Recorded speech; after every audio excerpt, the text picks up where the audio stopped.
සාදු සාදු සාදු නමස්කාර වේවා බුදුරුවනට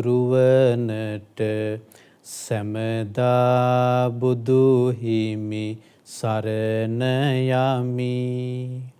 නමස්කාර වේවා ධම්රුවනට සැමදා සදහම් සරණ යමි. නමස්කාර වේවා සංඝරුවනට සැමදා මහා සංඝ සරණ යමි. නමස්කාර වේවා තුනුරුවනට සැමදා තිසරණ සරණ යමි. සාදු සාදු සාදු. අපගේ ගුරු දේවෝත්තම වූ කල්යාණ මිත්‍ර වූ පින්වත් ලොකු ස්වාමීන් වහන්සේට අප හැමදෙනාගේ ගෞරවාදර නමස්කාරය වේවා. සාදු සාදු සාදු. ශ්‍රද්ධාවන්ත වාසනාවන්ත පින්වත්නි, අපි දැන් මේ සාකච්ඡා කරමින් ඉන්නේ, කතා කරමින් ඉන්නේ භාග්‍යතුන් වහන්සේ වදාළ උතුම් දහම් පරයයක් සම්බන්ධයෙන්. ඒ තමයි පංච උපාදානස්කන්ධය ගැන. පංච උපාදානස්කන්ධය කියන්නේ දුකටයි කියලා අපි දැන් දන්නවා. සංකිට්ඨේන පංච උපාදානස්කන්ධා දුක්ඛා කියලානේ වදාළේ. ඒතර පංච උපාදානස්කන්ධය කියන්නේ දුකට. ඒතර මේ දුක පින්වත්නි අපි කිසිදු අවබෝධයකින් තොරව, කිසිදු වැටහීමකින් තොරව, මුලා වුණු සිතින් යුක්තව, අවිද්‍යාවෙන් වැසිලා අපි මේ දුක් විඳ සංසාරේ යනවා. ඉතින් දුකින් නිදහස් වෙන්න ඕනෑ කියන සිතිවිල්ලක් පහළ වෙන්නේ කලාතුරකින් කෙනෙකුටයි. සමහර උදවියට අපි කියපුවම සතර අපේ වැටි කියලා ඒ උදවියට ගාණක් නැහැ. ඉතින් මොකද වෙන්නේ කියලා අහනවා. ඉතින් මම යන්නේ කියලා අහනවා කියනවා. ඉතින් ඒ උදවියට ඒ සතර අපායේ වැටි වැටි යන ගමන ගැන බයක් නැහැ. ඒකට හේතුවත් සක්කාය දිට්ඨියමයි. මොකද ඒ අයට බයයි මෙහෙම දෙයක්. ඒ අයට බයයි නිවන් දැක්කොත් මම නැති වෙයිද කියලා. නිවන් දැක්කොත් මම නැති වෙයිද කියලා ඒ කට්ටියට බයයි. ඒක තමයි තියෙන්නේ සක්කාය දිට්ඨිය. ඉතින් මේ සක්කාය අපි මුලින්ම කිව්වා සක්කාය දිට්ඨිය කියලා කියන්නේ, සක්කාය කියලා කියන්නේ පංච උපාදානස්කන්ධයට නමක්. දිට්ඨිය ඒ පංච උපාදානස්කන්ධය ආත්ම වශයෙන් දෘෂ්ටිගත වීමයි සක්කාය දිට්ඨිය කියලා කියන්නේ. එහෙනම් මේ සක්කාය දිට්ඨිය කියලා කියන්නේ අපිට තියෙන මූලික ප්‍රධානම ප්‍රශ්නයක්. ඒතර සක්කාය දිට්ඨිය තේරුම් ගන්න තමයි මේ පංච උපාදානස්කන්ධය ගැන අපි හොඳට නුවණින් කල්පනා කරලා බැලිය යුත්තේ. මූලික වශයෙන් සක්කාය දිට්ඨිය තේරුම් ගැනීම පිණිසයි. පින්වත්නි, අපි පහුගිය දේශනාවේදී අපි කතා කළා සත්තට්ඨාන සූත්‍රයේ එන ඒ මූලික වශයෙන් රූපය ගැන එන ඒ දහම් කොටසක්. රූපය ගැන කතා කළ ඉවරෙන්න බැරි වුණා. අපි කතා කළා රූපය කියන්නේ මොකක්ද? රූපං පජානාති. ඒ වගේම රූප සමුදයං පජානාති. අපි කතා කළා රූපය කියලා කියන්නේ සතර මහා ධාතුන්. සතර මහා ධාතුන්ගේ උපාදායෙන් හටගත්තු දේ. ඒ වගේම රූප සමුදය කියලා කියන්නේ ආහාර සමුදය, රූප සමුදය කියලා අපි කතා කළා. ඒ වගේම රූපය නිරුද්ධ වෙනවා ආහාර නිරුද්ධ වීමෙන්. ආහාර නිරෝධා රූප නිරෝධෝ කියලා අපි කතා කළා. ඒ වගේම රූප නිරෝධ ගාමිනී පටිපදාව විදිහට අපි කතා කළා ආර්ය අෂ්ටාංගික මාර්ගය. ඒ වගේම අපි කතා කළා රූපේ ආස්වාදයක් තියෙනවා. ආස්වාදය කියන්නේ රූපේ නිසා යම් සැපයක් සොම්නසක් උපදිනවාද ඒකද රූපේ ආස්වාදයයි කියලා. ඒ වගේ රූපේ ආදීනව අපි කතා කළා. රූපේ ආදීනව තමයි රූපය අනිත්‍යයි. ඒ වගේම අනිත්‍ය රූපයේ දුකයි. ඒ වගේම ඒ රූපේ වෙනස් වෙන ස්වභාවයෙන් යුක්තයි. ඒක අපි කතා කළා රූපේ ආදීනමය කියලා. ඒතර මම එදා කිව්වා රූපේ ආදීනමෙන් නිරන්තරයෙන් අපි මානසිකාරය කළ යුතුයි. නිරන්තරයෙන් කල්පනා කළ යුතුයි රූපේ ආදීනමය ගැන. ඒතර රූපේ ආදීනමය ගැන කල්පනා කරන්න රූපේ ආස්වාදී සිත බැඳෙන්නේ නැතුව යනවා. ඒ බැඳෙන්නේ නැතුව යනකොට අපිට රූපයේ කෙරෙහි යම් චන්දරාගයක් තිබුණාද ඒ චන්දරාගය ප්‍රහාණය වෙන්න පටන් ගන්නවා. ඒ චන්දරාගයේ ප්‍රහාණය තමයි රූපේ නිස්සරණය. ඒක තමයි රූපේ නිස්සරණය කියලා කියන්නේ. චන්දරාග පහාණාය. රූපේ නිස්සරණය. ඒතර පින්වත්නි අපිට දැන් මෙහෙම කතා කළාට මේ රූපේ ආදීනවය ගැන අපි ටිකක් කතා කරන්න වෙනවා තව ටිකක් ගැඹුරින්. ඒ තමයි මේ රූපේ හටගන්න විදිහ ගැන අපි තව ටිකක් සාකච්ඡා කරමු. ඒතර රූපේ හටගන්න විදිහ ගැන සාකච්ඡා කතා කරාට පස්සේ අපිට රූපේ අනිත්‍ය ස්වභාවය ගැන යම් වැටහීමක් මානසිකාරයක් කරගන්න පුළුවන් වෙයි. මම ඒකට ගන්නවා එක්තරා සුවිශේෂී දේශනාවක් තියෙනවා. ඒ තමයි මහාත්තිපදෝපම සූත්‍රයේ එක කොටසක්. අපි මහාත්තිපදෝපම සූත්‍රය ඉස්සරහට කතා කරනවා. ටිකක් විස්තර වශයෙන්. දැන් ගන්නවා ඒකේ එක කොටසක්. පංච උපාදානස්කන්ධේ සකස් වීම ගැන මහාත්තිපදෝපම සූත්‍රයේ සාරිපුත්ත මහරහතන් වහන්සේ දේශනා කරපු එක්තරා කොටසක්. ඒ තියෙන්නේ සාරිපුත්ත මහරහතන් වහන්සේ දේශනා කරනවා ඔබ මේ ටික ඉස්සලා අහගෙන ඉන්නකෝ. අජ්ජත්තිකංචේව ආවුසෝ චක්කුං අපරිබින්නං හෝති. ඔබට මේක තේරෙන එකක් නෑ මෙහෙම කිව්වට මම තෝරලා දෙන්නම්. අජ්ජත්තිකංචේව ආවුසෝ චක්කුං අපරිබින්නං හෝති. ආයස්මත්නි මේ ආධ්‍යාත්මික ඇස චක්කුං කියලා කිව්වේ ඇස, අජ්ජත්තං කියලා කිව්වේ ආධ්‍යාත්මික, අජ්ජත්තිකේව ආවුසෝ චක්කුං අපරිබින්නං හෝති. ඇස බිඳිලා නෑ. ඇස බිඳිලා නෑ කියලා කියන්නේ ඇස හොඳට තියෙනවා කියන එකයි. ඇසින් පේනවා කියන එකයි. එහෙම නැත්නම් ඇස අන්ධ වෙලා නැහැ කියන එකයි. හරි? ඇස අන්ධ වෙලා නැහැ. ඇසට හොඳට පේනවා. අපරිබින්නම් හෝති. බාහිරංච රූපා ආපාතං ආගච්ඡති. ඇසින් අපි දකින්නේ මොනවද? රූපනේ. හරි? එහෙනම් ඔන්න ආධ්‍යාත්මික ඇස බිඳිලා නැහැ. ඇස හොඳට තියෙනවා. බාහිර රූප ඇසට යොමු වෙන්නේ රූප. හරි? ඒවට කියනවා බාහිර රූප. බාහිරංච තියෙන්නේ බාහිරංච රූපා ආපාතං ආගච්ඡති. බාහිර රූප ඇස හමුවට පැමිණලා තියෙනවා. එහෙනම් බාහිර රූප ඇසට ගැටිලා තියෙනවා. බාහිර රූපේ. ආපතං ආගච්ඡති. තජ්ජෝච සමන්නාහාරෝ හෝති. මෙන්න මේක ඔබ හොඳට තේරුම් ගන්න. තජ්ජෝච්ච සමන්නාහාරෝ හෝති. ඒ කියන්නේ මානසිකාරය. සමන්නාහාරෝ කියලා කියන්නේ මානසිකාරය. ඒකට යොමු වෙලා තියෙනවා. මේ කියන්නේ ඊටා ගැඹුරු එකක්. මම මේක මේ වෙලාවේ ගත්තේ මේ රූපේ හට ගැනීම ගැන පොඩ්ඩක් අපිට කියන්න ඕන නිසා. එහෙනම් ඔන්න ආධ්‍යාත්මික ඇස බිඳිලා නැහැ. හොඳට තියෙනවා. බාහිර රූප ඇස හමුවට පැමිණලා තියෙනවා. ඒ කියන්නේ ඇසට යොමු වෙලා තියෙනවා. බාහිර රූප. හරි? තජ්ජෝව සමන්නාහාරෝ හෝති. ඒ ගැන අවධානය එහෙම නැත්නම් මානසිකාරය යොමු වෙලා තියෙනවා. ඒ මොකක්ද කියන්නේ? අපි ඇස ඉස්සරහා තියෙන හැම රූපයක්ම හැම වෙලාවෙම පේනවද? නැහැ. හැම රූපයක්ම හැම වෙලාවෙම පේන්නේ නැහැ අපිට. ඇස අරගෙන හිටියට සමහර කට්ටිය කියන්නේ ඇස අරගෙන ඉන්නවා.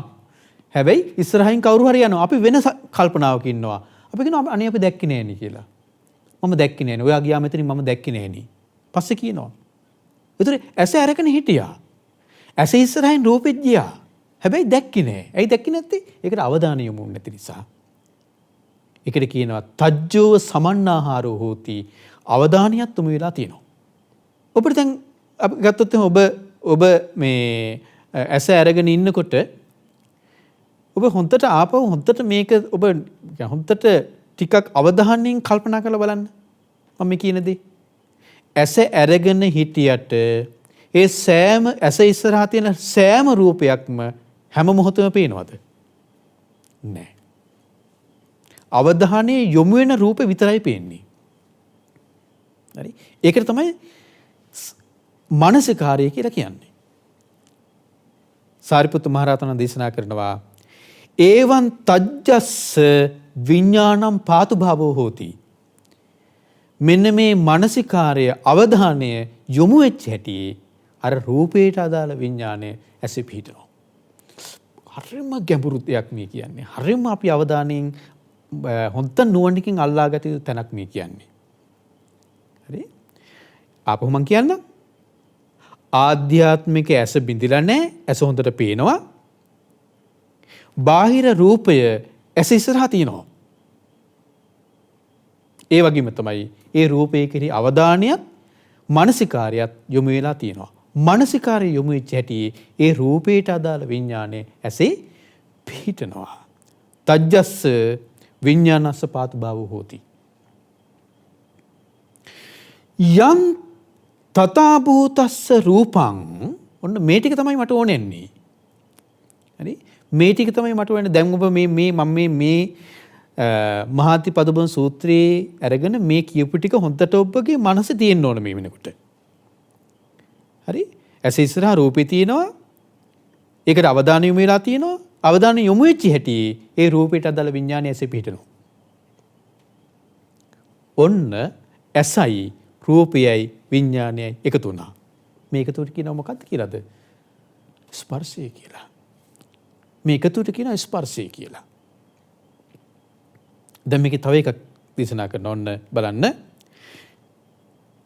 යං තථා භූතස්ස රූපං තථා භූතස්ස කියලා කියන්නේ ඒ සංසිද්ධියට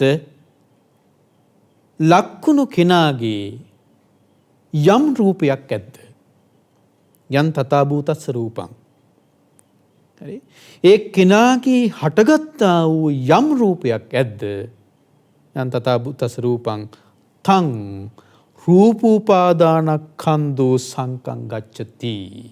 ඔන්න ඔක තමයි වැදගත්. එහෙනම් ඔන්න රූපෝපාදානස්කන්ධය හටගත්තා. හරි? ඉස්සලා කිව්වනේ රූපේ හටගන්නේ ආහාර සමුදය රූප සමුදය කියලා. හරි? දැන් ඔන්න මෙතන වෙනත් දෙයක් දේශනා කරන සාරිපුත්ත මහ අරකත් සාරිපුත්ත මහ රහතන් වහන්සේමයි. හරි පුදුමයි. අරක සාරිපුත්ත මහ රහතන් වහන්සේ මේ මෙතන දේශනා කරන්නේ සාරිපුත්ත මහ රහතන් වහන්සේමයි. සාරිපුත්ත මහ රහතන් දේශනා කරනවා තථා භූතස්ස රූපං යං තථා භූතස්ස රූපං තං රූපෝපාදානස්කන්ධෝ සංකං ගච්ඡති. ඒ කෙනාගේ ඒ ඇස හිමි කෙනාගේ ඒ මොහොතේ යම් රූපයක් ඉපදුනාද තථා භූතස්ස රූපං තං රූපෝපාදානස්කන්ධෝ සංකං ගච්ඡති. ඒක තමයි රූපෝපාදානස්කන්ධය කියලා කියන්නේ. යා තථා භූතස්ස වේදනා වේදනෝපාදානස්කන්ධෝ සංකං ගච්ඡති. අපි තව වේදනාව ගැන කතා කරලා නැහැ. නමුත් මෙතන මට කියන්න උනේ ඒ පුච්චලයාගේ ඒ මොහොතේ යම් විඳීමක් ඇද්ද? එය වේදනා උපාදානස්කන්ධය කියන සංඛ්‍යාවට යනවා. හරි? යා තථා භූතස්ස සංඥා සංඤ්ඤෝපාදානස්කන්ධෝ සංකං ගච්ඡති. ඒ පුජ්‍යලයාගේ යම් හඳුනා ගැනීමක් ඇද්ද? ඒ හඳුනා ගැනීම සංඥා උපාදානස්කන්ධය කියලා කියනවා. යේ තථා භූතස්ස සංඛාරා සංඛාරෝපාදානස්කන්ධෝ සංකං ගච්ඡති. ඒ කෙනාගේ යම් සංස්කාර චේතනාවක් ඇද්ද? ඒ මොහොතේ ඒකට කියනවා චේතනා එහෙම නැත්නම් සංස්කාර උපාදානස්කන්ධය කියලා. සංඛාර උපාදානස්කන්ධෝ සංකං ගච්ඡති. යං තථා භූතස්ස විඥානං විඥාන උපාදානස්කන්ධෝ සංකං ගච්ඡති. ඒ පුච්චිලයාගේ ඒ මොහොතේ යම් විඥානයක් තියෙනවාද? ඒක විඥාන උපාදානස්කන්ධය කියන සංඛ්‍යාවට පැනවීමට යනවා. දැන් මේ කියන්නේ ඊ타ත්ම ගැඹුරු, ඊ타ත්ම ගාම්භීර දහම් පරයයක්. හරි මම මේක මට කියන්න ඕන උනේ.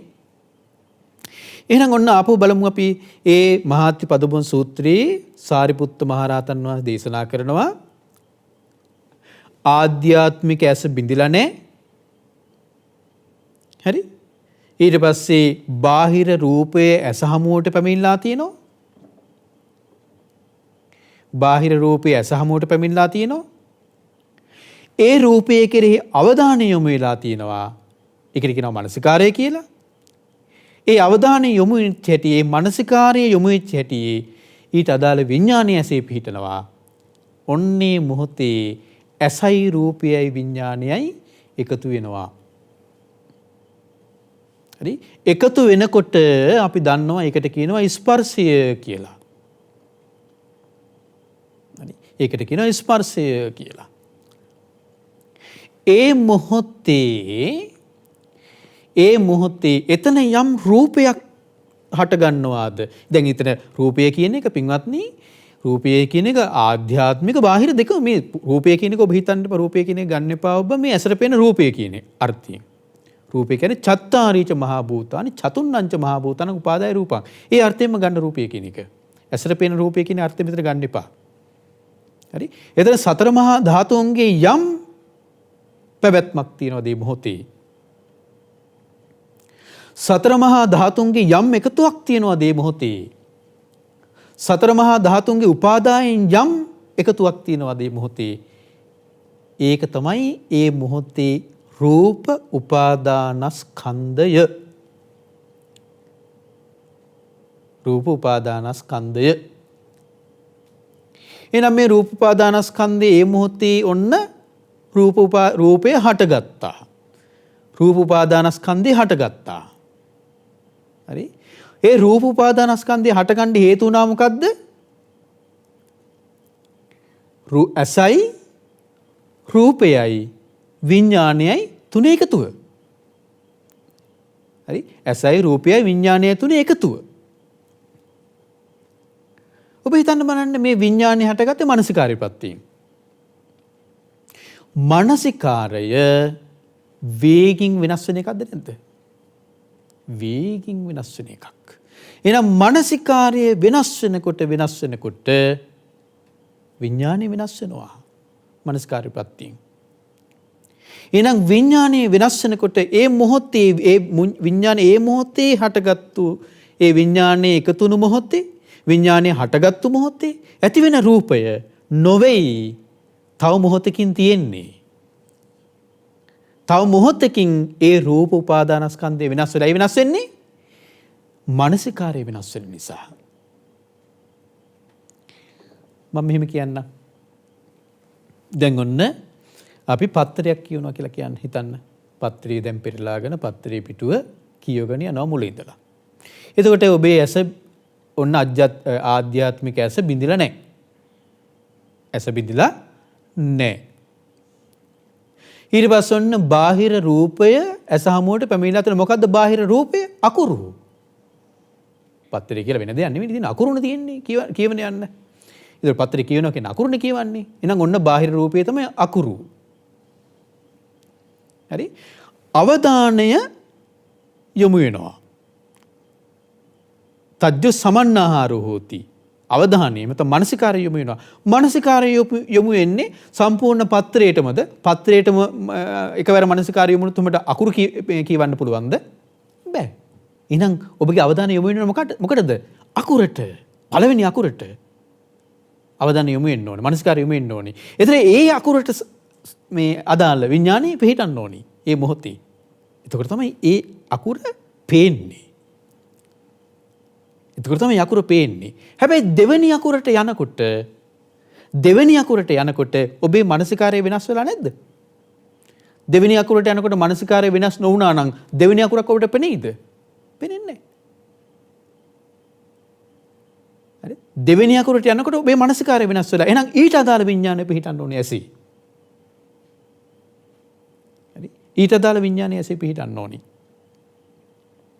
එහෙනම් එතන ස්පර්ශය ආය වෙනස් වෙලා. තුන්වෙනි අකුරට යනකොට ඔබේ මානසිකාරය වෙනස් වෙලා නැද්ද? වෙනස් වෙලා. තුන්වෙනි අකුරට යනකොට මානසිකාරය වෙනස් වෙලා. ඊට අදාළ විඥාන පිහිටන්න ඕනේ ඇසි. හරි? ඊළඟ ඔන්න එතන ආපහු ස්පර්ශය වෙනස් වෙලා. කවදාවත් ඔබේ මානසිකාරය මේ විදිහට වෙනස් නොවුණා නම් ඔබට අකුරු කියවගෙන යන්න බෑ. ඔබ අකුරෙන් අකුර කියවලා වචනේ ඔබට ගලපන්න බෑ. ඔබේ මානසිකාරය වෙනස් නොවුණා නම්.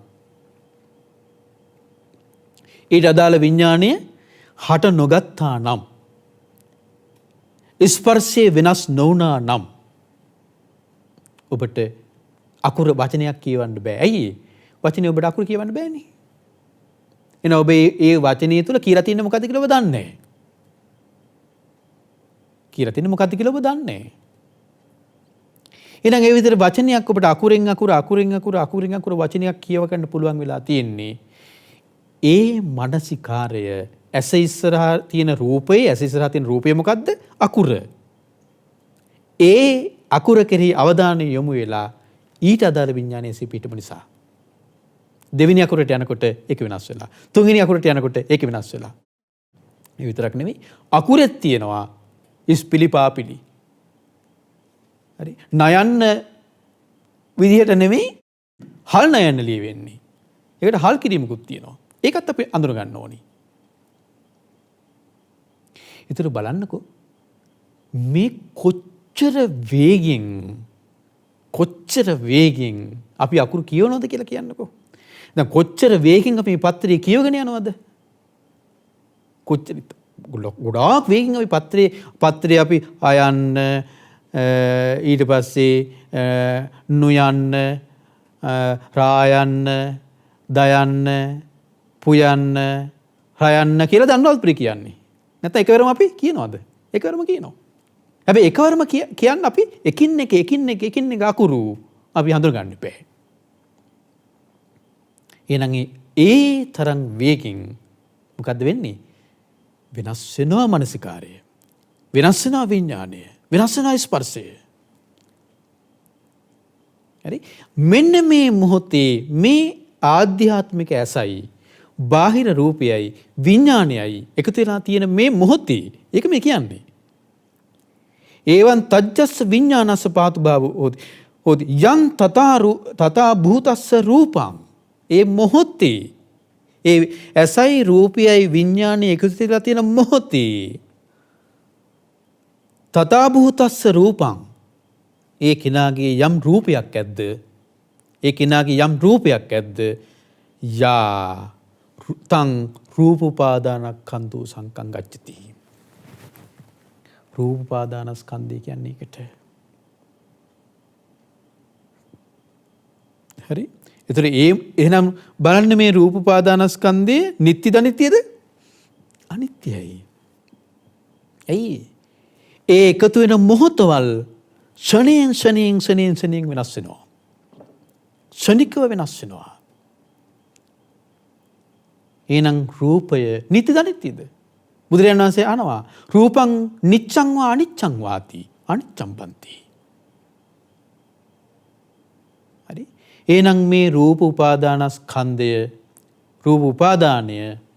ඒ ස්කන්ධය අනිත්‍යයි. තියෙන්නේ මොකද්ද? හට ගැනීමක් නැතිවීමක්. මේ හට ගැනීම නැතිවීම දැකීමේ නුවණට කියනවා ප්‍රඥාව කියලා. ප්‍රඥාව බුදුරජාන් වහන්සේ කොහොමද විස්තර කළේ? උදයත්ත ගාමිනියා පඤ්ඤාය සමන්නාගතු අරියාය නිබ්බේතිකාය සම්මා දුක්ඛක්ඛය ගාමිනියා. උදය කියලා කියන්නේ හට ගැනීම. අත්ත කියලා කියන්නේ උදයත්ත. එහෙම නැත්නම් උදයව්‍ය. විය කියලා කියන්නේ නැතිවීම. හට ගැනීම නැතිවීම. උදයත්ත. උදයත්ත ගාමිනියා පඤ්ඤා. හට ගැනීම නැතිවීම දැකීමේ නුවණ උදයත්ත ගාමිනියා පඤ්ඤාය සමන්නාගතු. ඒක හේතු වෙනවා කියන මොකද? අරියාය නිබ්බේධිකාය ආර්ය වූ උතුම් වූ කලකිරීමට. මොකක් ගැනද? රූපය ගැන. වේදනාව ගැන. සංඥාව ගැන. සංස්කාර ගැන. විඥානය ගැන. රූප වේදනා සංඥා සංකාර විඥාන ගැන.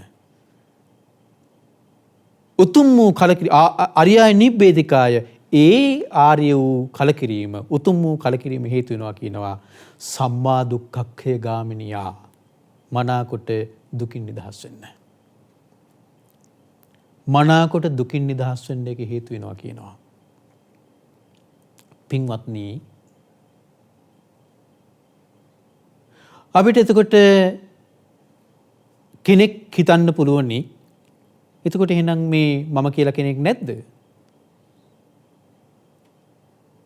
මම කෙනෙක් කියලා කෙනෙක් ඇත කිව්වත් වැරදි නැත කිව්ව. ඇයි මේ ලෝකේ බුදුරජාන් වහන්සේ දේශනා කරනවා කච්චාන ගොත්ත සූත්‍රයේ බුදුරජාණන් වහන්සේ දේශනා කරනවා ද්වයං නිසිතකෝ කච්චාන යේබුයේන ලෝකෝ කච්චායන මේ ලෝකේ බොහෝ කොට සත්‍යයන් වාසය කරන්නේ දෙකක අන්ත දෙකක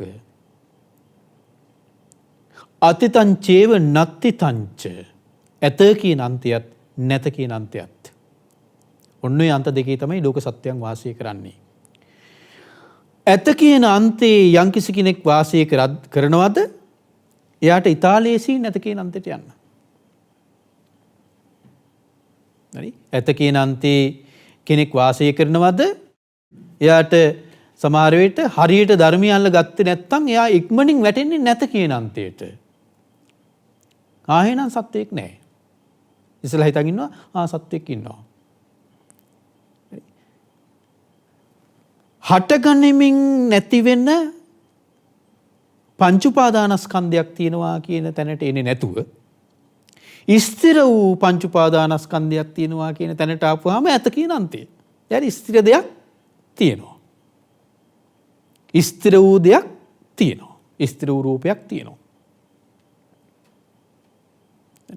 ඊට පස්සේ කියනවා නෑනේ මේක මෙහෙම දෙයක් නේ තියෙන්නේ. මේක ස්ථිර දෙයක් නෑනේ කියනකොට ඔන්න ඊට පස්සේ නැත කියන අන්තයට යනවා.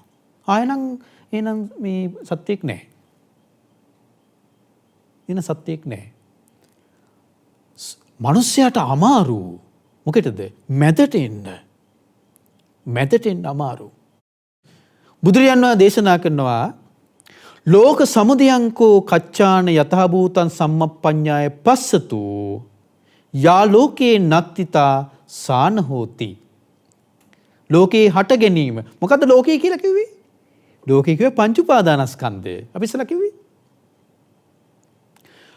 සමිද්දි ලෝකපඤ්ඤ සූත්‍රයේ තිබුණේ. හරි? ඊට පස්සේ අර රෝහිතස්ස කියන දේවපුත්‍රයා ඒ වෙලාවේ කිව්වේ මේ ලෝකය කියලා කියන්නේ පංච උපාදානස්කන්ධයට. දැන් සමිද්දි කියන ස්වාමීන් වහන්සේ සමිද්දි කියන ස්වාමීන් වහන්සේ අපි ඉස්සර කතා කරන්නේ සමිද්දි කියන ස්වාමීන් වහන්සේ බුදුරජාන් වහන්සේ ළඟට ඇවිල්ලා ආනවා ලෝකෝති භන්තේ උච්චති කිත්තාවතානුකෝ භන්තේ ලෝකෝති උච්චති. ස්වාමීනි භාග්‍යවතුන් ලෝකේ කියලා කියනවා. ලෝකේ කියන්නේ මොකටද? ලෝකයේ කියලා ඔන්න බුදුරජාණන් වහන්සේ දේශනා කරනවා යත්තකෝ සමිද්දි අත්ති චක්කු අත්ති රූපා අත්ති චක්කු විඥානං. ඉතින් ඕකනේ අර කිව්වේ.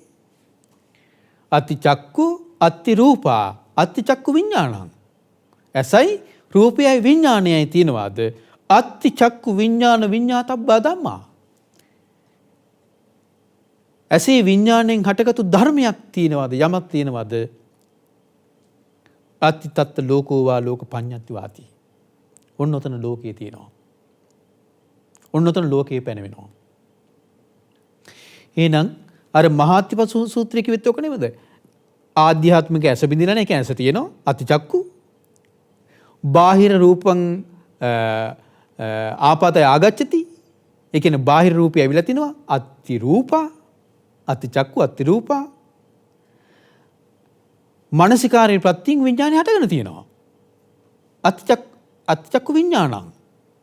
එහෙනම් ඔන්න ඇසී විඥාණයෙන් දැනගත යුතු දෙයක් තියෙනවා. මොකක්ද? රූපය. ඇසී අත්ති චක්කු විඥාන විඤ්ඤාතබ්බා ධම්මා.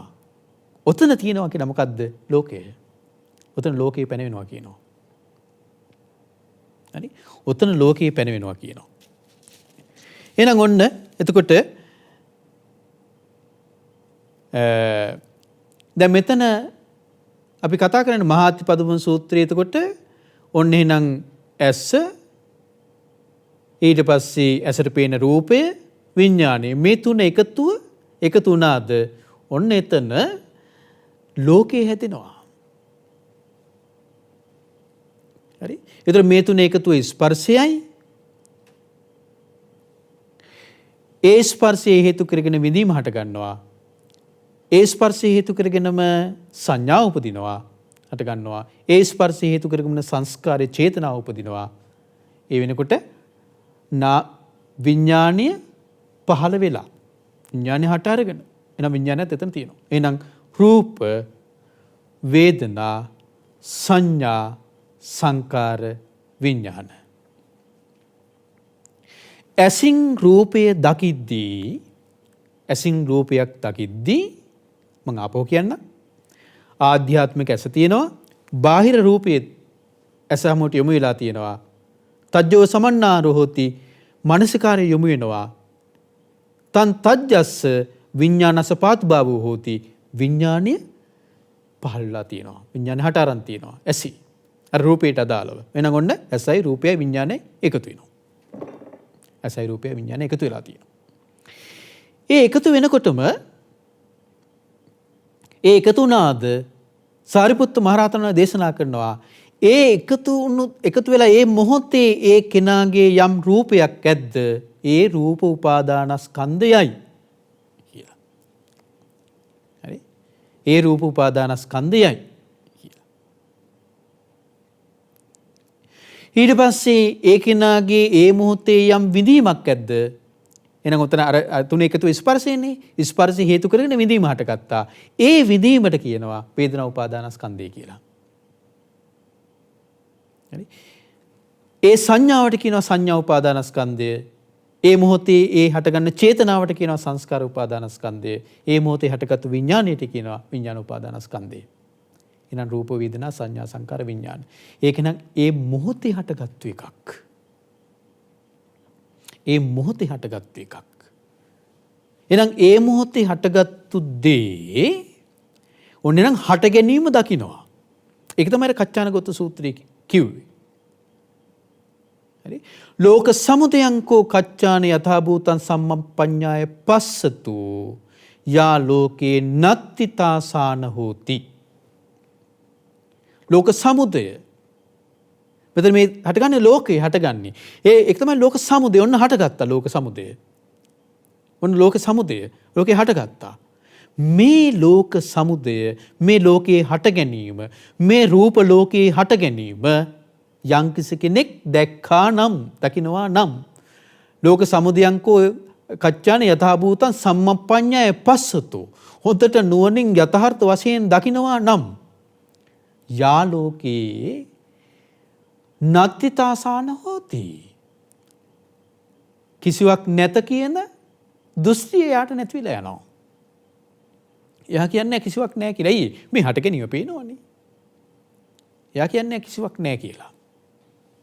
ඒ වගේම බුදුරජාණන් වහන්සේ දේශනා කරනවා කච්චානගුත්ත ස්වාමීන් වහන්සේට ලෝක නිරෝධංකෝ කච්චාන යථා භූතං සම්මප්පඤ්ඤාය පස්සතු යා ලෝකේ අත්තිතා සාන හෝති.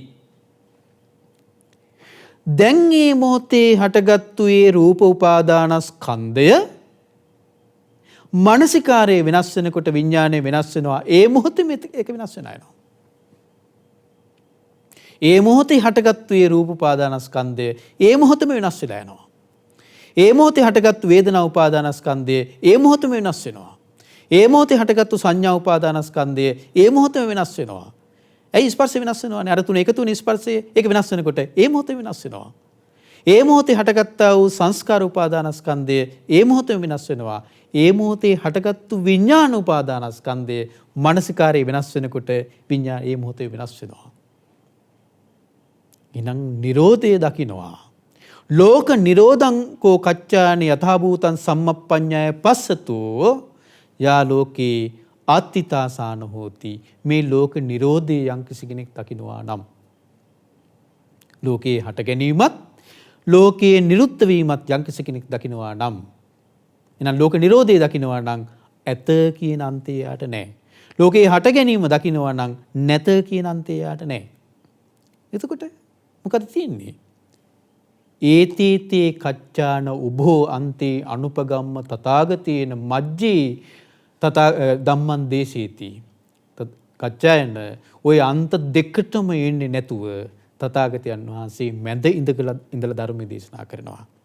මොකද්ද මේ මැද ඉඳලා දේශනා කරන ධර්මය? අවිජ්ජා පත්‍ය සංඛාරා. අවිද්‍යාව හේතු කරගෙන සංස්කාර උපදිනවා. සංඛාර පත්‍ය විඥානං. සංස්කාරය හේතු කරගෙන විඥානය උපදිනවා. විඥාන පත්‍ය නාම රූපං. නාම රූප විඥාන හේතු කරගෙන නාම රූප උපදිනවා. නාම රූප පත්‍ය සලආයතනං. නාම රූප හේතු කරගෙන මේ විදිහට පටිච්ච සමුප්පාදය. මේ පංච උපාදානස්කන්ධයේ සකස් වීම කියලා කියන්නේ පටිච්ච සමුප්පාදය. එහෙනම් මේ ටික හැදෙන්නේ මොකේද? පටිච්ච සමුප්පාදය තුල. දැන් එහෙනම් මෙන්න මේ රූපය සමුදය වීම සමුදය උනේ පටිච්ච රූපයේ සමුදය වීමට කිව්වා පටිච්ච සමුප්පාදය කියලා. හරි? රූපයේ සමුදය වීමට කිව්වා පටිච්ච සමුප්පාදය. හේතු ප්‍රත්‍යයෙන් හටගත්තා. ඒක ස්වභාවය මොකද්ද? යංකින්චි සමුදය ධම්මං සබ්බන්තං නිරෝධ ධම්මං. යංකින්චි සමුදය ධම්මං සබ්බන්තං නිරෝධ ධම්මං. යමක් හේතු ප්‍රත්‍යයෙන් හටගත්තද ඒවා හේතු වෙනස් වෙනකොට වෙනස් වෙලා යනවා. හේතු නැති වෙනකොට නැති වෙලා යනවා. මේක තමයි අවබෝධය. ඕක තමයි ප්‍රඥාව. ඉස්සරත් මං කිව්වේ ප්‍රඥාව කියන්නේ මොකද්ද? උදයත්ත ගාමිනියා පඤ්ඤා. උදයත්ත ගාමිනියා හට ගැනීමත් නැතිවීමත් දැකීමේ නුවණ ප්‍රඥාව කියන්නේ. උදයත්ත ගාමිනියා පඤ්ඤා. සමන්න අරියාය නිබ්බේධිකාය සම්මා දුක්ඛක්ඛේ ගාමිනියා මේ හට ගැනීමත් නැතිවීමත් යම්කිසි කෙනෙක් දැක්කොත් ඒ නුවණ පහළ වුණොත් යම්කිසි කෙනෙකුට ඒක අවබෝධයෙන් තේරුම් ගත්තොත් යම්කිසි කෙනෙක් එයා තුළ නිබ්බිදාව හට ගන්නවා. ඒක නිබ්බිදාව ආර්ය වූ නිබ්බිදාවක්. උතුම් වූ නිබ්බිදාවක්. ශ්‍රේෂ්ඨ වූ නිබ්බිදාවක්. කුමක් කෙරෙහිද? නිබ්බිදාව කියන්නේ කලකිරීම. කුමක් කෙරෙහිද කලකිරෙන්නේ? ඒ අනිත්‍ය වූ රූපය ගැන. අනිත්‍ය වූ විඳීම ගැන. අනිත්‍ය වූ සංඥාව ගැන. අනිත්‍ය වූ සංස්කාරය ගැන. අනිත්‍ය වූ විඥානය ගැන කලකිරෙන්නේ. හරි? ඒක තමයි හේතු වෙන්නේ ආශ්‍රව ප්‍රහාණය කරන්න. මනාකොට දුක කෙලවර කරන්න හේතු වෙන්නේ ඒකයි කියලා බුදුරජාණන් වහන්සේ දේශනා කරනවා. ඉතින් පින්වත්නි, එහෙනම් ඔන්න මේ අපි දැන් රූපය ගැන, රූපේ හට ගැනීම ගැන අපි ඉස්සලා කතා කළා. සතර මහා භූතයන්ගෙන්, සතර මහා ධාතුන්ගෙන් මේ රූපේ හට ගන්නවා. සතර මහා ධාතුන්ගේ එකතුව තමයි රූපය කියලා කියන්නේ. ආහාර සමුදය, රූප සමුදයෝ.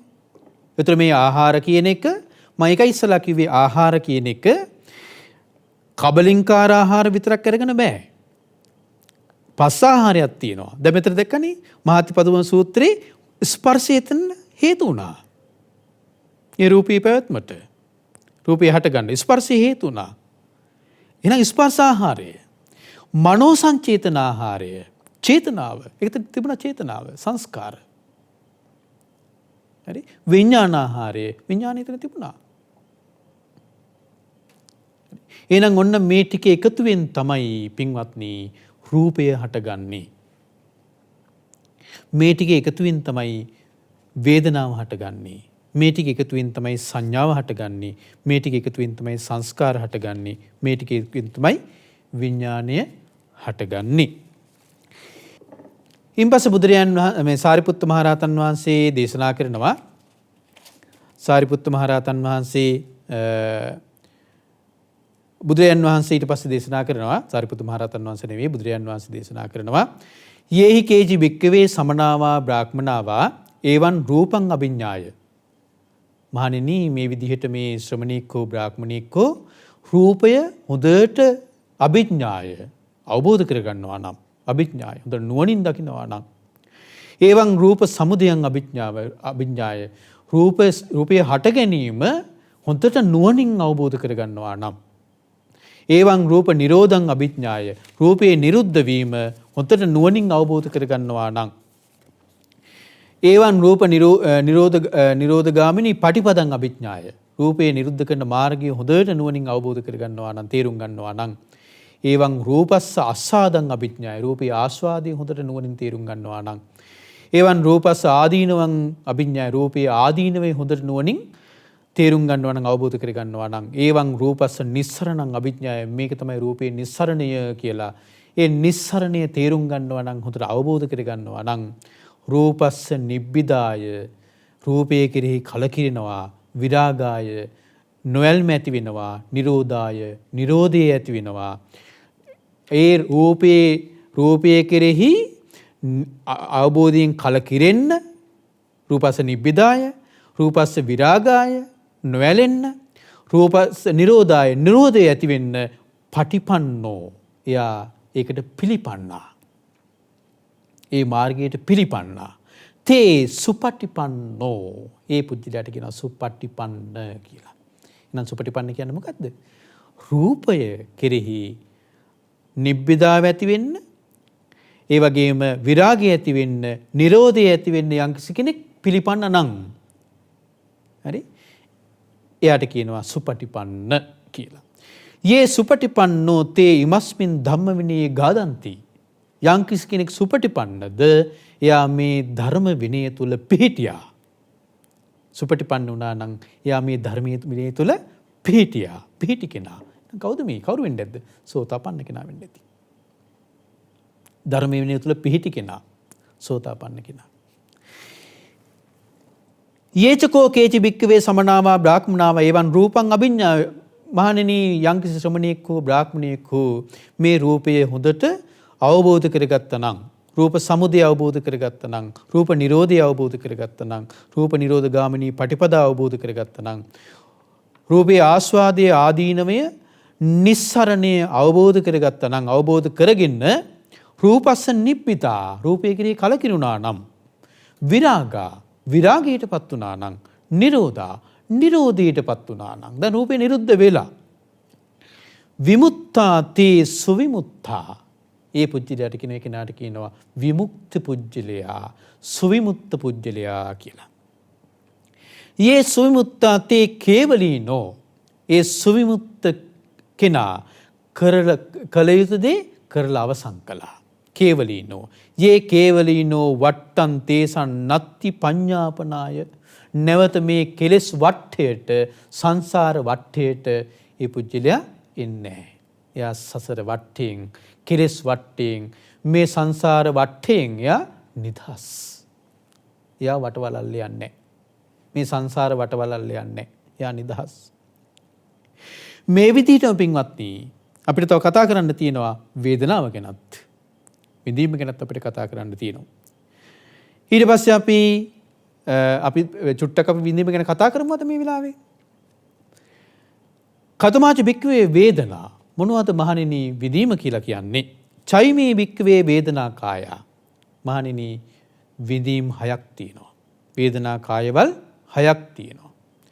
චක්කු සම්පස්සජා වේදනා, සෝත සම්පස්සජා වේදනා, ගාහන සම්පස්සජා වේදනා, ජීවහා සම්පස්සජා වේදනා, කාය සම්පස්සජා වේදනා, මනෝ සම්පස්සජා වේදනා. එමෙතන සම්පස්සජා කියලා කියන්නේ ඇසේ ස්පර්ශයෙන් හටගන්නා විඳීම. එහෙනම් විඳීම හටගන්නේ ඇසේ ස්පර්ශයෙන්. විඳීම හටගන්නේ කනේ ස්පර්ශයෙන්. විඳීම හටගන්නේ නාසයේ, දිවේ, කයේ, මනසේ ස්පර්ශයෙන් හටගන්නේ විඳීම. හරි? ඒ නිසා ඒක සම්පස්සජා වේදනා කියලා හඳුනනවා. අයං උච්චිත බික්කවේ වේදනා. මහණනි මේක තමයි විඳීම කියලා කියන්නේ. හරි? පස්ස සමුදයා වේදනා සමුදයෝ. එනම් වේදනාව හටගන්නේ ස්පර්ශය හට ගැනීමෙන්. ස්පර්ශයෙන් සහ ස්පර්ශය හට ගැනීමෙන් විඳීම හටගන්නේ. ඉස්සලා අපි කතා කළේ මහාත්ති පදුබන් සූත්‍රයේ අපි කතා කළානේ. අර චක්කුන් අපරිබින්ඩං හෝති බාහිරාච රූපා චක්කුන් ආපජ්ජති. ඒ කියන්නේ ඇස ඉස්සරහට බාහිර රූපය ඇවිල්ලා තියෙනවා. තජ්ජස සමන්නාහාරෝ හෝති. මානසිකාරය යොමු වෙලා තියෙනවා. ඒ මානසිකාරයේ ප්‍රත්‍යයෙන් විඥානය පහළ හට අරන් තියෙනවා ඇසි. එහෙනම් ඔන්න ඔය තුන එකතු වුණා. ඔය තුන එකතුවට කියනවා ස්පර්ශය කියලා. අභ්‍යන්තර ආයතනයයි බාහිර ආයතනයයි මනස විඥානයයි තුනේ එකතුවට කියනවා ස්පර්ශය කියලා. හරි? කනයි ශබ්දයයි විඥානය එකතුවට කියනවා ස්පර්ශය කියලා. කනේ ස්පර්ශය. නාසයයි ගඳ සුවඳයි විඥානය එකතු වීමට කියනවා නාසයේ ස්පර්ශය. දිවයි රසයයි විඥානය එකතු වීමට කියනවා දිවේ ස්පර්ශය කියලා. කයයි පහසයි විඥානය එකතු වීමට කියනවා කයේ ස්පර්ශය කියලා. මනසයි අරමුණුයි විඥානය එකතු වීමට කියනවා මනසේ ස්පර්ශය කියලා. ඕන්න ඔය ස්පර්ශය නිසා තමයි මොකක්ද හටගන්නේ? විදීම. හටගන්නේ ස්පර්ශේ ප්‍රත්‍යයෙන්. විදීම හටගන්නේ. හරි. එතකොට එහෙනම් මේ විදීම නිත්‍යද අනිත්‍යද? ස්පර්ශය නිත්‍යද අනිත්‍යද? අනිත්‍යයි. නේ? ඇයි ස්පර්ශය අනිත්‍ය වෙන්නේ? ස්පර්ශයට හේතු වෙන ඒ කරුණු තුන අනිත්‍ය වීම නිසා. ස්පර්ශයට හේතු වෙන කරුණු තුන අනිත්‍ය වීම නිසා ස්පර්ශය අනිත්‍ය වෙන්නේ. ඇස නිත්‍යද අනිත්‍යද? අනිත්‍යයි. දැන් මම මේක තව ඔබට පස්සේ දේශනාවෙදි කියලා දෙන්න ඕනේ මේ ඇස අනිත්‍ය වෙන්නේ කොහොමද කියලා. රූපය අනිත්‍ය වෙන්නේ කොහොමද කියලා. හරි? මානසික විඥානය නම් අනිත්‍යයි කියලා අපිට තේරුම් ගන්න සාමාන්‍ය පුළුවන්. විඥානය කියන එක සිතවිල්ලක් නේ, සිතක් නේ. විඥානය කියන්නේ සිතනේ. එහෙනම් සිත නිට්ටිය නෑනේ, අනිත්‍යයිනේ සිත කියන්නේ. ඒ හට ගැනීම නැති සිතේ කියන්නේ එක මොහොතක් සිත නිට්ටිය නෑනේ, අනිත්‍යනේ. අර අපි ඒක විතරක්වත් ගමුකෝ මේ වෙලාවේ. ඇසයි රූපය දෙක පැත්තකින් තියලා. එහෙනම් ඔන්න විඥානي අනිත්‍යයි. ඇසයි රූපය දෙකත් අනිත්‍යයි. විඥානي අනිත්‍ය. එන අනිත්‍ය විඥානي නිසා හරි කියලා කිව්වම අපි. එහෙනම් මේ තුනේ එකතුව වෙනස් වෙනවා. අනිත්‍ය වෙනවා. එහෙනම් ස්පර්ශය අනිත්‍යයි. එහෙනම් ඒ අනිත්‍ය වූ ස්පර්ශයෙන් හට ගන්නා විදීම අනිත්‍යයි. අනිත්‍ය ස්පර්ශයෙන් හට ගන්නා විදීම අනිත්‍යයි. හරි? එහෙනම් ඕක තමයි මේ විදීමේ නැතිවීම. ස්පර්ශය නැති වෙනකොට විඳීම නැති වෙනවා. ඔන්න ස්පර්ශය අනිත්‍යයි. අයමේ අරියෝ අට්ටංගිකෝ මග්ගෝ වේදනා නිරෝධ ගාමිනී පටිපදා. වේදනාව නිරුද්ධ කළ යුතුයි. ඒක නිසා අපි ආර්ය අෂ්ටාංගික මාර්ගය තමයි වේදනාව නිරුද්ධ කරන මාර්ගය. මෙතන නිරෝධය කියලා කියන්නේ නිරෝධ ගාමිනී පටිපදාව කියන වේදනාවෙන් නිදහස් වීම. හරි? ඒ වේදනාවෙන් නිදහස් වෙන මාර්ගය තමයි මොකක්ද? ආර්ය අෂ්ටාංගික මාර්ගය. නිරෝධගාමිනී පටිපදා. හරි? යං වේදනං පටිච්ච උප්පජ්ජති සුඛං සෝමනස්සං අයං වේදනාය අස්සාදෝ. වේදනාව නිසා යම් සැපයක් සොම්නසක් හට ගන්නවද මේක වේදනාවේ ආස්වාදයයි. යා වේදනා අනිච්චා දුක්ඛා විපරිණාම ධම්මා අයං වේදනාය ආදීනවෝ. ඒ වේදනාව අනිත්‍යයි, දුකයි, වෙනස් වෙන ස්වභාවයෙන් යුක්තයි. ඒක වේදනාවේ ආදීනවයයි. යෝ වේදනාය චන්දරාග විනයෝ චන්දරාග පහනං ඉදං වේදනාය නිස්සරණං. අර අනිත් වේදනාවේ ආදීනවේ වේදනාව දැන් අනිත්‍යයිනේ. ඒක දුකටයි තියෙන්නේ. ඒක වෙනස් වෙන ස්වභාවයෙන් යුක්තයිනේ. ආන්නේ ඒක තමයි වේදනාවේ ආදීනවේ. ඒ වේදනාවේ ආදීනවේ නිතරම අපි කල්පනා කරන්න ඒ වේදනාවේ ආස්වාදයේ සිත බැඳෙන්නේ නැතුව යනවා. ඇයි මේ ආස්වාදයෙන් අපි අල්ලගෙන ඉන්නේ මේ අනිත් වෙලා යන වේදනාවක් නේද කියලා අපිට හිතෙනවනේ. ඒතර වේදනාවේ ආස්වාදයට බැඳෙන්නේ නැතුව යනවා. එහෙනම් වේදනාවේ ආස්වාදයට සිත නොබැඳෙද්දී වේදනාව කෙරෙහි යම් චන්දරාගයක් තිබුණාද, යම් තණ්හාවක් තිබුණාද, යම් ඇලීමක් තිබුණාද වේදනාව කෙරෙහි ඒක නැති වෙලා යනවා. ඒක නිරුද්ධ වෙලා යනවා. ඒක තමයි වේදනාවේ නිස්සරණය. හරි? ඒක තමයි වේදනාවේ නිස්සරණය. එහෙනම් ඔන්න වේදනාව දැනගත්තා. වේදනාවේ සමුදය දැනගත්තා. වේදනාවේ නිරෝධය දැනගත්තා. වේදනාව නිරුද්ධ කරන මාර්ගය දැනගත්තා. වේදනාවේ ආස්වාදය දැනගත්තා. වේදනාවේ ආදීනවේ දැනගත්තා. වේදනාවේ නිස්සරණය දැනගත්තා. ඔන්න හත්පොලේ වේදනාවේ හත්පොලේ අවබෝධය. එහෙනම් පින්වත්නි මේ සත්තට්ඨාන සූත්‍රයේ බොහෝ ගැඹුරු ධර්ම කාරණා තියෙන වැදගත් සූත්‍ර දේශනාවක් අපි ඉදිරියට ඒ දේශනාව ඉතුරු කොටස් අපි සාකච්ඡා කරමු. එහෙනම් අද දවසේත් අපි මේ උතුම් සූත්‍ර දේශනාව කොටසක් සාකච්ඡා කරලා ගැඹුරු ධර්ම කරුණු ගණනාවක් සාකච්ඡා කරලා අපි අපේ ජීවිතය වලට අප්‍රමාණ පින් රැස් කරගත්තා. මේ සියලුම පින් හේතු කරගෙන ඔබ අප හැම දෙනාට මේ ගෞතම බුදුසසුනේ උතුම් චතුරාර්ය සත්‍ය අවබෝධ කරගන්න වාසනාව උදා වෙත්වා. සාදු සාදු සාදු. පින්වත්නි, අද ධර්ම දේශනාවේ දායකත්වයේ දරන්නේ සෞදි අරාබියේ සේවයේ නියුතු ඩී.පී. වයලට් නෝනා මෑණියන් පල්ලේ කැන්දවල කිරවනායාය මැල්සිරිපුර යන ලිපිණයේ පදිංචි ඩී.එම්. සිරියාවතී මහත්මිය එම දරුවන්ද එච්.ඩී. ස්වර්ණලතා මහත්මිය ඇතුළු දූදරු බෑනාවරු මිනිබිරියන්ද W.A. සුමනසිරි මහතා R.A. විමලාවතී මහත්මිය ඇතුළු දූවරු බෑනාවරු ලේලිවරු මුණුබුරු මිනිබිරියන්ද O.M. ප්‍රභා කුමාර විජේතුංග මහතා O.M. විනාදිත් පුතණුවන් සහ සහෝදර සහෝදරයන් ඇතුළු පවුලේ සියලු දෙනා විසින්. ඉතින් ඒ පින්වුතුන් මේ උතුම් ධර්ම දේශනාවට අනුග්‍රහය දක්වලා ඒ පින්වුතුන් ධර්ම දානමය පින රැස් කරගත්තා. මම මේ ධර්මයේ ඔබට කියා දීලා ධර්ම දේශනාමය පින රැස් කරගත්තා. ඔබ සියලු දෙනා මේ ධර්මයේ ශ්‍රවණය කළ ධර්ම ශ්‍රවණමය පින රැස් කරගත්තා. අපි සියලුම දෙනා එකතු වෙලා රැස් කරගත්තු මේ සියලුම පුණ්‍ය ධර්මයන් අපි අනුමෝදන් කරමු. පින්කම සියලුම දෙවියන්ට පොළොව වාසී දෙවියන්ගේ පටන් අකනිටා බඹලෝ දක්වා වැඩ සිටින පින්කමද සියලුම දෙවියෝ මේ පින් දැක බලා සතුටු සිතින් අනුමෝදන් වෙත්වා අනුමෝදන් වෙත්වා.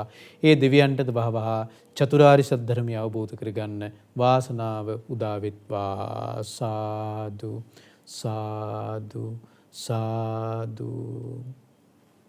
මේ රැස් කරගත්තු සියලු පුණ්‍ය ධර්මයන් අපගේ ගුරු දේවෝත්තම කල්යාණ මිත්‍ර පින්වත් ලොකු ස්වාමීන් වහන්සේට අනුමෝදන් කරමු. පින්වත් ලොකු ස්වාමීන් වහන්සේට මේ පින් අනුමෝදන් වෙත්වා. නිදුක් නිරෝගී සුවපත් භාවයේ සැලසෙත්වා. මේ ගෞතම බුදුසසුනේ උතුම් චතුරාර්ය සත්‍ය ධර්මය අවබෝධ කරගන්න වාසනාව උදා වෙත්වා. සාදු සාදු සාදු. ඒ වගේම වයලට් නෝනා මහත්මිය නමින් මියපරලෝ ගිය දෙමාපියන්ට පින් අනුමෝදන් කරනවා. ඒ වගේම මියපරලෝ ගිය රාණී මහත්මියට පින් අනුමෝදන් කරනවා. එච්.ඩී. ස්වර්ණලතා මහත්මිය නමින් මේට වසර 1මාරකට පෙර මිය ගිය ඩී.පී. සමරසිංහ ස්වාමිපුරුෂයාට සහ දෙමාපියන්ට පින් අනුමෝදන් කරනවා. සුමනසිරි මහතා සහ විමලාවතී මහත්මිය නමින් මියපරලෝ ගිය දෙමාපියන් 4 දෙනාට පින් අනුමෝදන් කරනවා. ඒ වගේම දායකත්වයේ දරූ සීලෝම පින්වතුන් නමින් නන් අයුරින් උදව්පකාර කළ සියලු දෙනා නමින් ඔබ අප හැම දෙනා නමින් මියපරලෝ ගිය සීලෝම ඥාතීත මිත්‍රාදීන් මේ පින් අනුමෝදන් වෙත්වා. පරලෝ ජීවිත සුවපත් වෙත්වා සපවත් වෙත්වා. වහවහා සංසාර දුකින් අත් මිදෙන්න මේ පින උපකාර වෙත්වා. සාදු සාදු සාදු. ඒ වගේම දායකත්වයේ දරූ සියලු දෙනාට නිදුක් නිරෝගී ඩී.පී. වයලට් නෝනා මෑණියන් ඇතුළු පවුලේ සියලුම දෙනාටත් එච්.ඩී. ස්වර්ණලතා මහත්මිය ඇතුළු පවුලේ සියලුම දෙනාටත් ප්‍රභා කුමාර විජේතුංග මහතාගේ පවුලේ සුජීවත්ව සිටින දෙමාපියන් 4 දෙනාටත් එම සියලු දෙනාගේ පවුලේ සහෝදර සහෝදරියන්ට දූදරුවන්ට බෑනාවරුන්ට ලේලිවරුන්ට මුණුබුරු මිනිබිරියන්ට සෙත් පැතීම සිදු කරනවා. ඒ වගේම දායකත්වයේ දරූ සියලු දෙනාට නිදුක් නිරෝගී සුවපත් භාවයේ සහ නිරතුරුවම කල්යාණ මිත්‍රය ඇසුර ලැබීම පිණිසත් සුවසේ ධර්මයේ හැසිරීමට අවස්ථාව ලැබීමටද උතුම් චතුරාර්ය සත්‍ය ධර්මයේ අවබෝධ පිණිසද මේ පින් උපකාර වේවා කියලා සඳහන් කරලා තිබෙනවා. දායකත්වයේ දරූ පින්වතුන්ට මෙම පවුල් වල සියලු පින්වතුන්ට නන් අයුරින් උදව්පකාර කළ සියලු පින්වතුන්ට උතුම් චතුරාර්ය සත්‍ය ධර්මයේ අවබෝධ වේවා කියලා ප්‍රාර්ථනා කරනවා. මහමෙවුනාවාසී සියලු පින්වත් ස්වාමීන් වහන්සේලා ඇතුළු සියලුම පින්වත් ස්වාමීන් වහන්සේලාටත් අනගාരികා මෑණියන් වහන්සේලාටත් පැවිදි අපේක්ෂක සියලු දූපුතුන්ටත් ශ්‍රද්ධා කාර්ය මණ්ඩලයේ සියලු දෙනාටත් මේ පින් අනුමෝදන් වේවා. ශ්‍රද්ධා මාසික ධර්ම දාන සමාජිකයන්ට උතුම් චතුරාර්ය සත්‍ය ධර්මය අවබෝධ කරගන්න මේ පින උපකාර වෙත්වා. ඒ වගේම ඔබ අප හැම දෙනාගේ ගුරුවර දෙමාපිය ඥාතීත මිත්‍රාදීන් සියලු දෙනාට මේ පින් එකසේ අනුමෝදන් වෙත්වා. හැම දෙනාටම නිදුක් නිරෝගී සුවපත් භාවයේ සැලසෙත්වා. තුන්රුවන්ගේ අනන්ත ආශිර්වාදයේ සැලසෙත්වා. මේ ගෞතම බුදු සසුනේ මුතුන් චතුරාර්ය සත්‍ය අවබෝධ කරගන්න හැම දිනාටම වාසනාව උදා වෙත්වා. සාදු සාදු සාදු. හැම දිනාටම තෙරුවන් සරණයි. නමෝ බුද්ධාය. මෙවැනි වටිනා ධර්මදේශනා ශ්‍රවණය කිරීමට ශ්‍රද්ධා ඩේලි YouTube චැනලය සබස්ක්‍රයිබ් කරන්න.